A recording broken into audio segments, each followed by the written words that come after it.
Bonjour, c'est Cédric Froment pour la vidéo hebdo du club e-devenir trader. Alors cette semaine, le festival d'opportunités continue, on a un mois de janvier absolument sublime. Mais avant de vous présenter donc les titres de la semaine, je vais vous conter un petit article que je vais publier cette semaine et qui parle d'un outil ultra rentable que les investisseurs et les traders n'utilisent que trop peu. Alors, je vous conte l'article, c'est parti.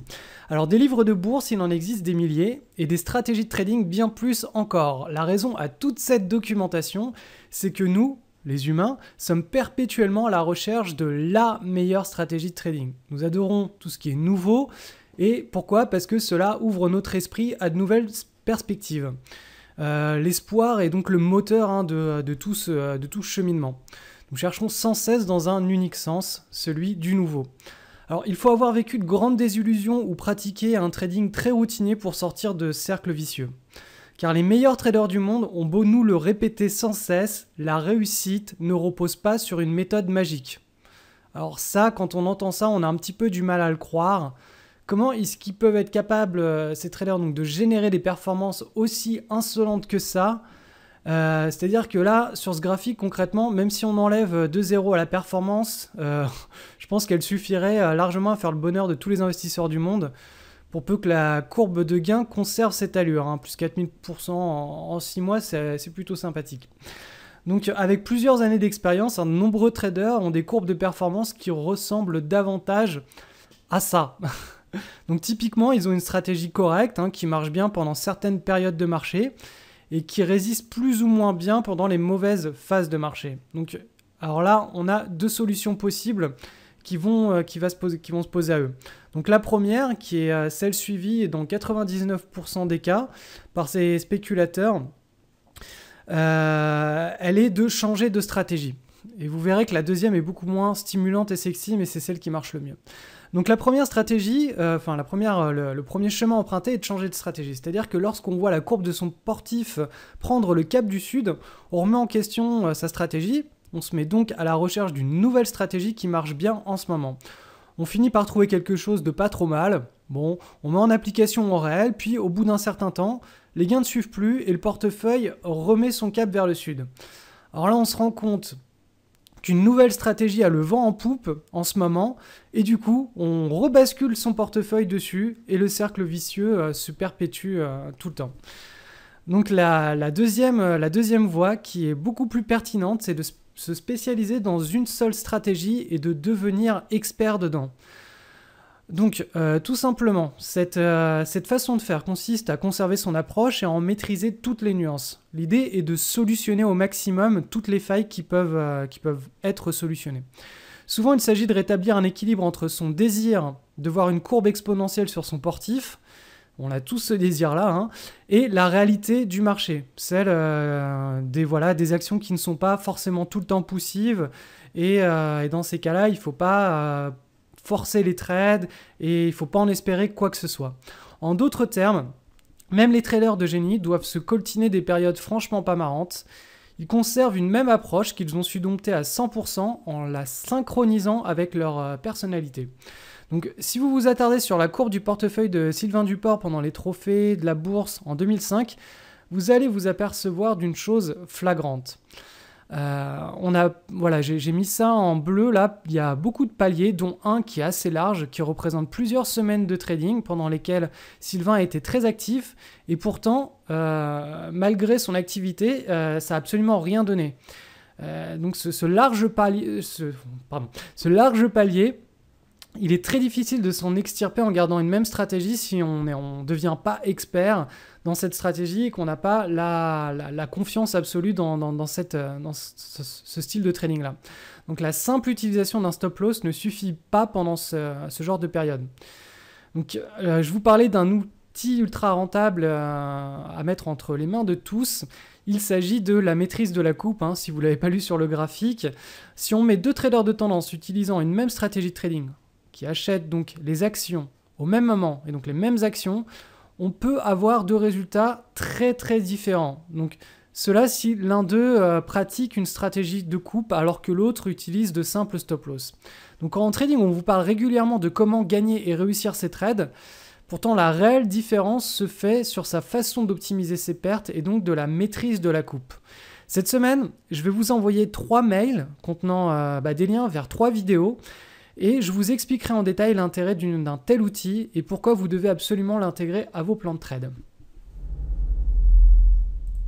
Alors cette semaine, j'ai 16 titres à vous présenter. Donc on commence tout de suite par 2 titres allemands. Le premier, c'est FCA.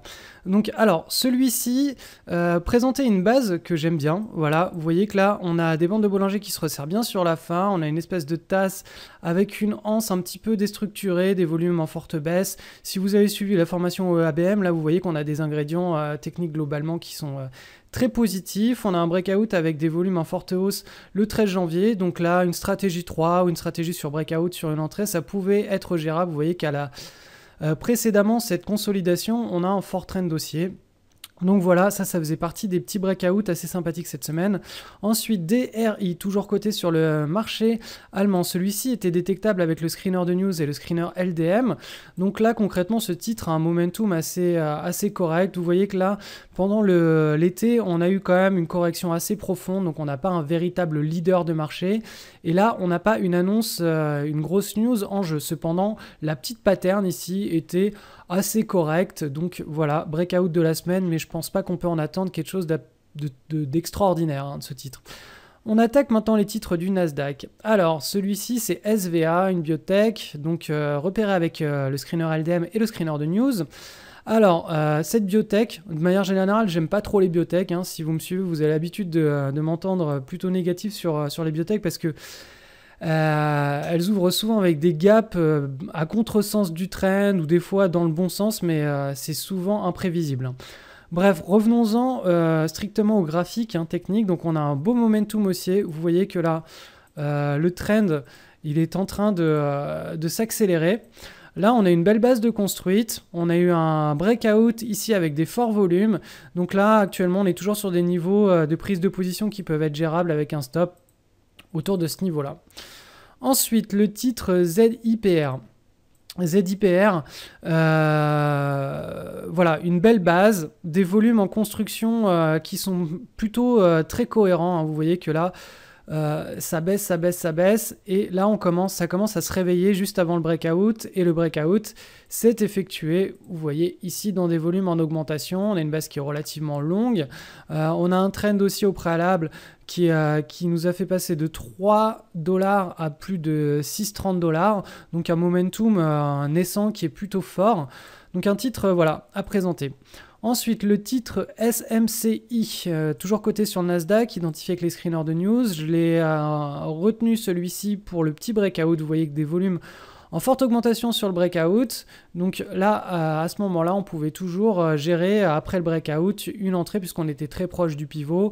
La pattern est assez correcte. Vous voyez qu'on a un double creux et le deuxième creux nous présente quelque chose d'un petit peu plus, en termes de micro-base, d'un petit peu plus développé. Des bandes de Bollinger qui se resserrent, un momentum à moyen terme qui est présent. Vous voyez que l'action n'a pas énormément de volatilité dans le sens où quand il y a des trends qui se développent, ils ne sont pas extrêmement forts. C'est des successions de petites séances les unes contre les autres.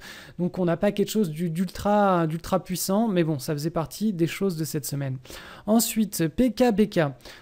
Ceci est une banquière qui a été identifiée avec notre screener de news. Vous voyez que là, pendant l'année 2012, on a construit une large base. On s'en en est extirpé en avril 2013. Là, on a construit à nouveau une large base. Et là, actuellement, on est en train de batailler pour lancer le trend. Vous voyez qu'il y a des volumes en augmentation. Moi, je joue pas cette action parce que pour moi, c'est trop choppy. Ça manque encore trop de volume. Vous voyez que là, la moyenne des volumes sur 2 ans reste à peu près la même. Donc, on n'a pas un véritable regain d'intérêt. Idéalement, on aurait voulu avoir ici... Voilà, quelque chose, je vais vous faire le deuxième cercle, voilà, quelque chose avec des volumes qui explosent vraiment pendant la fin de la construction de la base, qui nous montre bien un regain d'intérêt des investisseurs pour ce titre. Ensuite, toujours coté sur le Nasdaq, c'est la dernière, OTIV. Alors donc celle-ci, je l'ai retenue parce que vous voyez que les volumes ici, là, sur le dernier trend, la construction de la base ils sont apparus, donc on a énormément d'intérêt de la part des investisseurs. Hein. J'ai pas été regarder ce qui se passait dans le flux de news, mais vous voyez que là, ce qui se passe en novembre, décembre et janvier comparativement à toute l'année 2013, en termes de volume, on a vraiment quelque chose d'intéressant. La base n'est pas très belle. Hein. Vous voyez que là, on n'a pas quelque chose de très bien structuré. Cependant, il y a une bonne volatilité sur le titre. On est actuellement sur des proches du pivot, donc ça peut rester un trade gérable sur ces niveaux avec un stop sous le dernier creux. Donc voilà. Ensuite, on passe sur le NYSE maintenant avec le titre COL. Alors celui-ci, c'est une récente introduction boursière puisqu'elle a été cotée à partir du 20 juin 2013, vraisemblablement si on s'en fie aux données de ProRealTime. On a un petit peu de momentum, on a des volumes ici qui sont très intéressants, vous voyez que là sur le breakout c'est suivi, on a cette petite pattern qui est pas, elle n'est pas magnifique. Mais bon, ça fait partie de ce qui se faisait de mieux sur le marché cette semaine. Titre HSP coté sur le NYSE. Alors celui-ci, je tenais à le présenter parce que il n'est pas très intéressant justement. Ça peut, on a une base qui est correcte et qui pourrait pour la plupart des traders leur faire dire ok, on a quelque chose d'intéressant, on est en train de break à la hausse. Bon alors déjà premier constat, il n'y a pas de volume sur le break à la hausse et la pattern est certes construite assez large, mais la réduction sur la fin n'est pas suffisamment jolie. Au sens de la formation entrée au bon moment pour qu'on ait un trade très intéressant. Ensuite, on a historiquement des mouvements sur cette action qui sont beaucoup trop mous. Vous voyez que là, concrètement, on n'a toujours pas de momentum à moyen long terme sur le titre. Hein. On est toujours là. On a cette large base qui s'est construite en 2012-2013 et là on a actuellement une base beaucoup moins large mais qui reste quand même large qui s'est construite ces derniers mois. On n'a pas un momentum fou. Hein. Cette base, à la limite, si elle avait été construite ici, on aurait été beaucoup plus enthousiaste. Ensuite, on se rend compte aussi que le float est de 165 et nous, on veut des choses idéalement entre 5 et 50, mais pas au-dessus de 100. Hein. Donc, je vous invite à relire mon livre qui est en téléchargement libre sur mon site pour en savoir un petit peu plus. Ensuite, le titre PRI sur le NYSE. Alors, celui-ci était retourné par le screener de news. Voilà, on a le breakout là avec des volumes, un petit gap up. Pour moi, ce titre n'est pas suffisamment puissant dans le... Voilà. Là, on a des corrections ici qui sont trop profondes.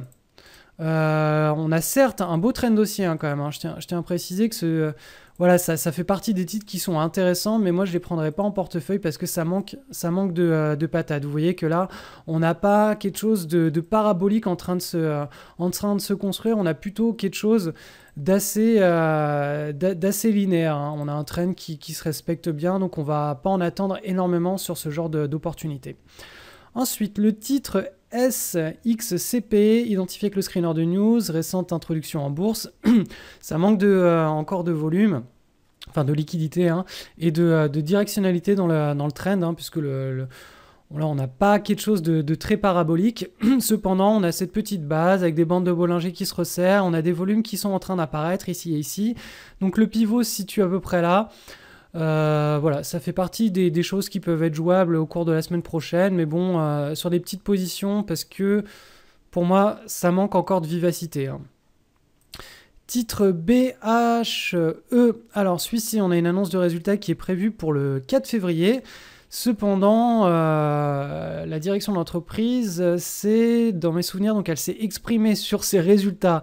Elle s'est exprimée dessus le 15 janvier, donc ça signifie qu'elle a un petit peu balancé l'info avant la date officielle de l'info. Du coup, on se retrouve avec un trade sur news à analyser. Donc ça, vous avez simplement à vous référer à la formation au trading de news. Ensuite, le titre HAMO, H-A-M-O.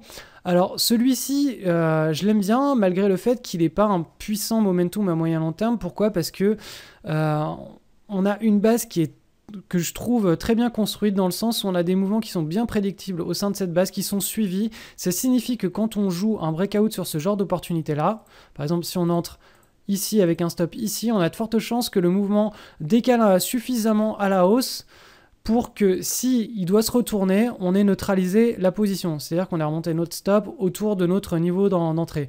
Et c'est tout ce qui nous intéresse en trading, hein, c'est trouver des opportunités de trading où on peut très rapidement supprimer le risque, avec des techniques de coupe notamment, j'en parlerai cette semaine dans les 3 vidéos qui vont venir. Mais donc voilà, la personnalité de cette action fait que si on prend ce genre de breakout, on sait qu'on va avoir de grandes facilités à neutraliser la position. Ensuite, d'un point de vue plus technique, début 2013, on a eu des volumes historiquement exceptionnels, hein. Vous voyez que là, les fonds se sont mis à accumuler, et là on est à nouveau en début d'année, mais 2014 cette fois-ci, on a des volumes en augmentation, et il y a de fortes chances pour que entre janvier et mars, les fonds se remettent, les fonds institutionnels, hein, les grosses mains se remettent à accumuler, hein, puisque là on a un signal technique. Ensuite, le titre SFEB, donc celui-ci est coté sur Bruxelles, le titre d'avant aussi d'ailleurs. On a une toute petite base relativement correcte. C'était un trade identifié avec LDM et le screener de news, un grand classique. On reste sur des niveaux d'entrée qui sont très pertinents. Donc voilà, ça, un grand classique. Ensuite, le titre FII, identifié avec LDM et le screener de news. Alors celui-ci, moi je ne l'ai pas pris parce que pour moi ça manque un petit peu de liquidité, mais cependant ça faisait partie des trades qui pouvaient être gérés sans aucune difficulté pour les traders sur LDM cette semaine. Donc on a un beau trend là, ça pulse bien. Vous voyez que là, à chaque fois que les hausses se mettent en route, elles sont soutenues pendant plusieurs séances et suffisamment de séances pour qu'en tout cas on arrive à neutraliser une position. On n'a pas quelque chose d'absolument exceptionnel. Vous voyez que le mouvement n'est pas parabolique, mais il est quand même relativement puissant. Là, on avait une construction de base qui était typique et assez correcte, une taille de base, avec autour du 7 janvier et du 13 janvier, donc des niveaux de prise de position, puisqu'on pénétrait le pivot le 7 et qu'on validait cette pénétration donc le 13 janvier. Et donc le dernier titre de la semaine, c'est ASY, donc A-System. J'avais pas assez de liquidité pour entrer sur ce titre parce que mon compte de trading chez Interactive Broker ne permet pas des opérations sur le marché français en utilisant la marge du compte. Donc il faut être 100% au comptant. Mais bon, voilà, on a quelque chose de très sympa. Donc brièvement, on a à très long terme, on a un trend dossier qui s'est terminé l'été 2011. On a cette très très large pattern qui s'est construite sur 2 années. J'essaie de retrouver, voilà. On a cette large pattern donc, qui a été construite et qui a libéré un nouveau trend qui devrait durer vraisemblablement pendant plusieurs trimestres. Et là, on a la première petite consolidation en taille de base avec des volumes en augmentation, quelque chose d'assez sympathique donc pour un trade LDM.